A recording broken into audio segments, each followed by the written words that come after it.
Enzo ফার্নান্ডেজের গোলে Chelsea FA কাপের ফাইনালে উঠে গেল। আর এনজো ফার্নান্ডেজ আবারও প্রমাণ করে দিল সে কেন বিশ্বের সেরা মিডফিল্ডারদের একজন। চলুন আজ বিস্তারিত জেনে নিই। এনজোর গোল, ম্যাচের উত্তেজনা, চেলসি এফসির ফাইনালে ওঠা আর তার ভবিষ্যৎ ট্রান্সফার নিয়ে বড় আলোচনা। ম্যাচটি ছিল এফএ কাপের সেমিফাইনাল, প্রতিপক্ষ লিডস ইউনাইটেড। শুরু থেকেই ম্যাচে ছিল টান টান উত্তেজনা। দুই দলই বুঝিয়ে দিচ্ছিল এটি সাধারণ কোনো ম্যাচ নয়, কারণ জয় মানে ফাইনালের টিকিট আর হার মানেই স্বপ্নভঙ্গ। ম্যাচের প্রথম মিনিট থেকেই দুই দল আক্রমণ পাল্টা আক্রমণ শুরু করে দেয়। একদিকে চেলসি এফসি বল দখলে রেখে সুযোগ তৈরির চেষ্টা করছিল, অন্যদিকে লিডস ইউনাইটেড দ্রুত কাউন্টার অ্যাটাকে গোলের সুযোগ খুঁজছিল।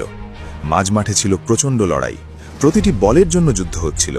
ডিফেন্ডাররা কঠিন ট্যাকে করছিল, ফরওয়ার্ডরা স্পেস খুঁজছিল, আর দর্শকরাও ছিল দারুণ উত্তেজিত। এরপর আসে ম্যাচের সবচেয়ে গুরুত্বপূর্ণ মুহূর্ত 22 মিনিটে। ডান দিক দিয়ে দারুণ গতিতে উঠে যান পেড্রো নেতো। তিনি অসাধারণ একটি ক্রস বাড়িয়ে দেন বক্সের ভেতরে, আর সেখানে নিখুঁত সময়ে উঠে এসে এনজো ফার্নান্ডেজ এমন এক হেড করেন যা সরাসরি জালে গিয়ে লাগে। গোলকিপার শুধু তাকিয়ে দেখা ছাড়া আর কিছুই করতে পারেনি। বল এত নিখুঁতভাবে কর্নারের দিকে গিয়েছিল যে থামানো প্রায় অসম্ভব ছিল। এটা শুধু একটি গোল নয়, এটা ছিল ক্লাস, টাইমিং, টেকনিক আর আত্মবিশ্বাসের মিশ্রণ। গোল খাওয়ার পর লিডস ইউনাইটেড আরও আক্রমণাত্মক হয়ে ওঠে। তারা একের পর এক আক্রমণ করতে থাকে সমতায় ফেরার জন্য। কিন্তু চেলসি এফসির ডিফেন্স ছিল খুবই সংগঠিত। গোলকিপারও কয়েকটি গুরুত্বপূর্ণ সেভ করেন। অন্যদিকে চেলসি এফসিও পাল্টা আক্রমণে দ্বিতীয় গোলের চেষ্টা করছিল, কিন্তু শেষ পাস আর ফিনিশিংয়ে কিছুটা ঘাটতি ছিল। দ্বিতীয়ার্ধে ম্যাচ আরও উত্তেজনাপূর্ণ হয়ে ওঠে।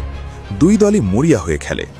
একদিকে লিডস ইউনাইটেড সমতায় ফেরার জন্য ঝাঁপিয়ে পড়ে, অন্যদিকে চেলসি এফসি লিড ধরে রাখার লড়াই করে। মাঝে কয়েকবার মনে হচ্ছিল গোল হয়ে যাবে, কিন্তু শেষ পর্যন্ত আর কোনো দল জালের দেখা পায়নি। শেষ বাঁশি বাজতেই আনন্দে ফেটে পড়ে চেলসি এফসি শিবির, কারণ এনজো ফার্নান্ডেজের একমাত্র গোলেই তারা এফএ কাপের ফাইনালে উঠে গেল। এমন বড় ম্যাচে জয়ের নায়ক হওয়া সহজ নয়, কিন্তু এনজো দেখিয়ে দিল চাপের মুহূর্তে তিনিই সামনে আসেন।